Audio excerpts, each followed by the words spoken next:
Welcome to Spotlight.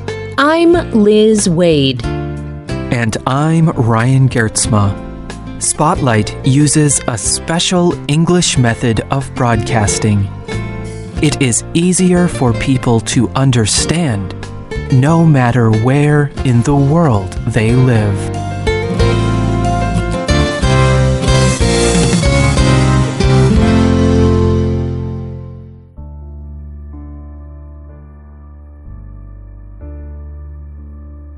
It is 4 o'clock in the morning. The city is Washington, D.C., in the United States. Almost everyone in the city is sleeping. The government buildings along the streets are quiet and empty. Few cars are on the roads, and the city is dark. In a home near the middle of the city, a telephone rings.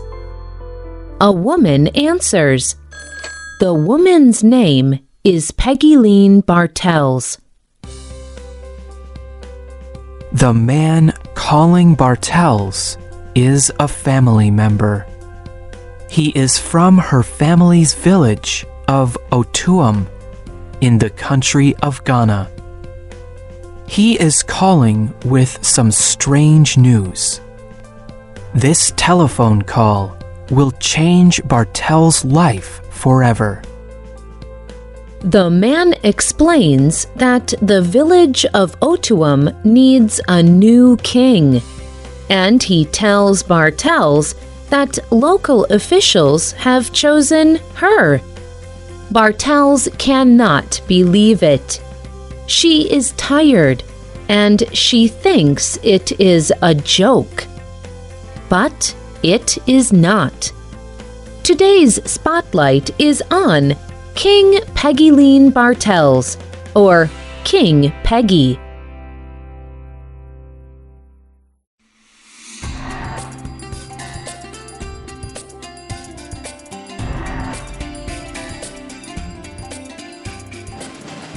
Peggy Bartels was born in 1953 in Takoradi, Ghana. As a young adult, she studied in England. When she finished university, she moved to the United States. Bartels began working at the Embassy of Ghana in Washington, D.C. There, she is a secretary. She answers telephones, she types documents and emails, and she serves embassy officials and visitors. Bartels enjoys her job. She has worked at the embassy for more than 30 years. And in 1997, Bartels became a United States citizen. While Bartels lived and worked in Washington, D.C., her uncle was king of Otuam. Her mother's brother ruled the village for many years.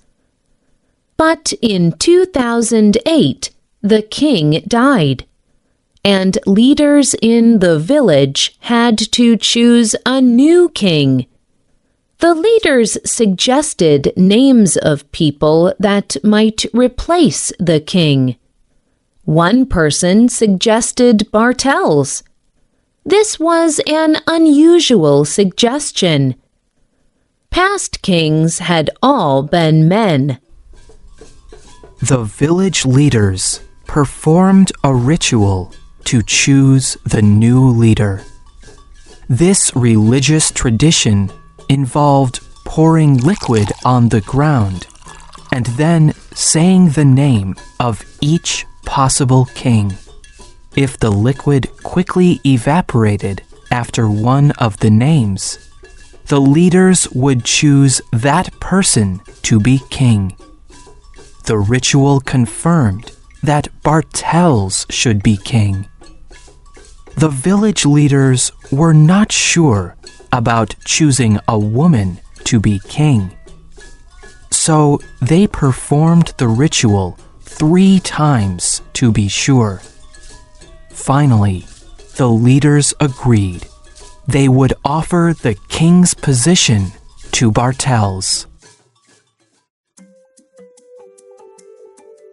When Bartel's family member called, he told her that her uncle had always wanted her to be the next king.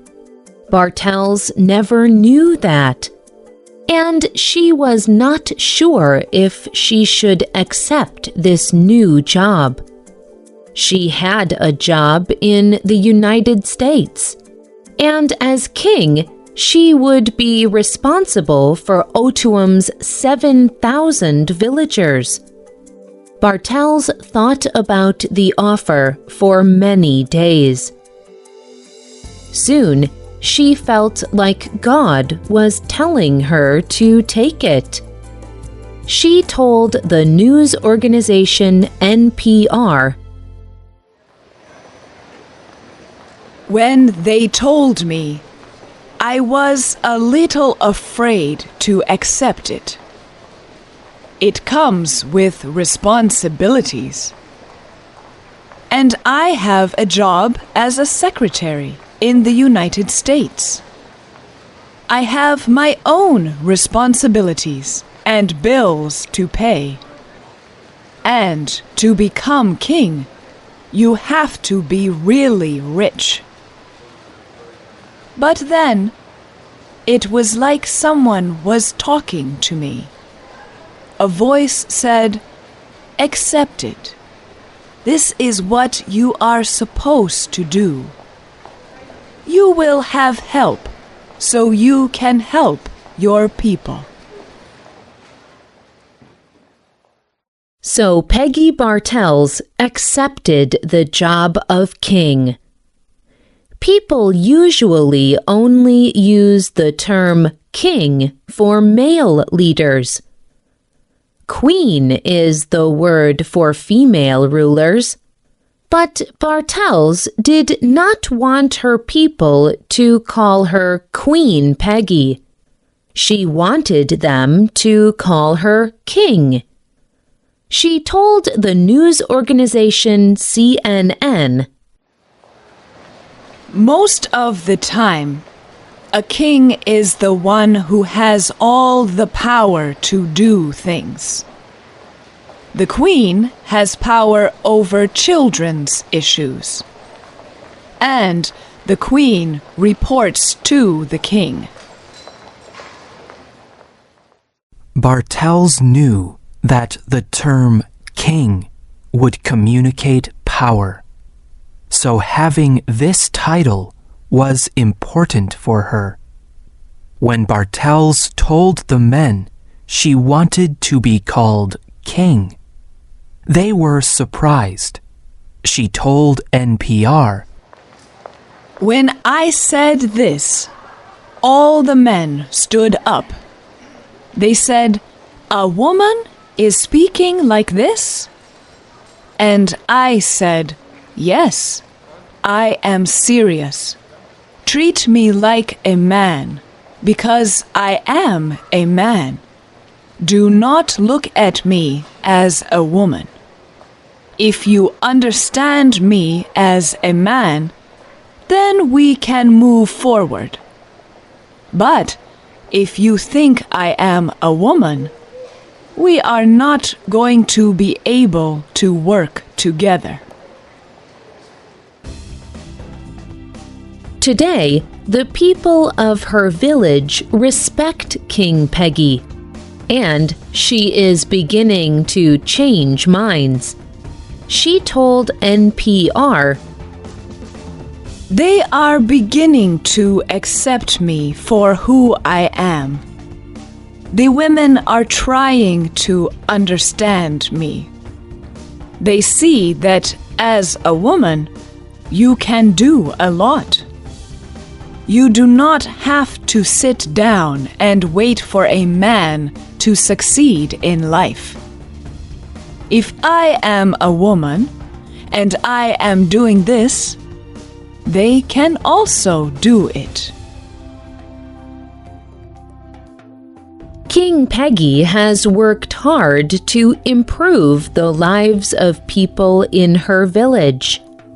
Since becoming king, she has raised money for the village. This money has helped send children to school. It has helped buy computers for the school classrooms. The village now even has an emergency vehicle.